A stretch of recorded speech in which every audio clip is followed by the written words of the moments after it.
গুমের ঘটনা তদন্ত ও এই ভয়াবহ অপরাধের সঙ্গে যারা জড়িত তাদের বিচারের জন্য একটি স্বাধীন গুম সংক্রান্ত কমিশন নিরলসভাবে কাজ করে যাচ্ছে। তারা গুমের এমন এমন রোমহর্ষক ঘটনা আবিষ্কার করেছে যা নিষ্ঠুরতার চূড়ান্ত সীমা ছাড়িয়ে গেছে। মানুষকে পেট কেটে সিমেন্টের বস্তা ঢুকিয়ে নদীতে ডুবিয়ে দেওয়া হতো, ইঞ্জেকশন দিয়ে অজ্ঞান করে জ্বলন্ত ইটভাটায় নিক্ষেপ করা হতো, ট্রেন ও গাড়ির নিচে ছুঁড়ে ফেলা হতো।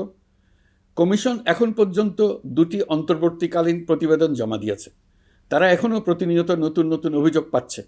ইতিমধ্যে গুমের তদন্ত কার্যক্রমের জন্য ঢাকা শহরের 3টি, চাঁপাইনবাবগঞ্জ ও বগুড়া জেলায় 3টি গুমের কেন্দ্র পরিদর্শন ও সাক্ষ্য গ্রহণ করা হয়েছে।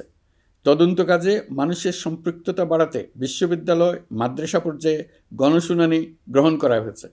মোট 8 শতাধিক শিক্ষার্থী, শিক্ষক, সাধারণ মানুষ গণশুনানিতে অংশ নিয়েছেন। গুম সংক্রান্ত বেশ কিছু অভিযোগ ইতিমধ্যে আন্তর্জাতিক অপরাধ ট্রাইব্যুনালের তদন্ত সংস্থার কাছে জমা হয়েছে। এছাড়াও এই সংক্রান্ত একটা আইন প্রণয়নের কাজ প্রায় শেষ পর্যায়ে আছে। অল্প কিছুদিনের মধ্যেই এটি চূড়ান্ত হবে বলে আশা করছি।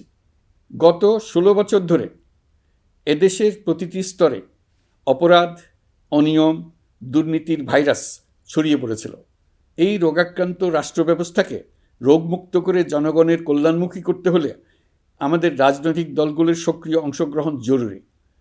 আমরা দায়িত্ব নেবার পর থেকেই রাজনৈতিক দলগুলোর সাথে নিয়মিত যোগাযোগ রেখেছি। বিভিন্ন ইস্যুতে রাজনৈতিক নেতাদের সঙ্গে আলাদা এবং একত্রিতভাবে বৈঠক করেছি।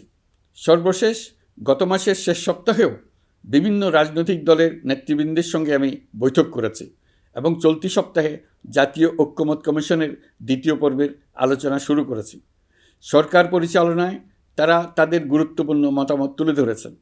রাজনৈতিক দলগুলো শুরু থেকে আমাদের সাথে সহযোগিতা করে আসছেন এবং সবসময় তারা সহযোগিতা অব্যাহত রাখার প্রতিশ্রুতি দিয়েছেন।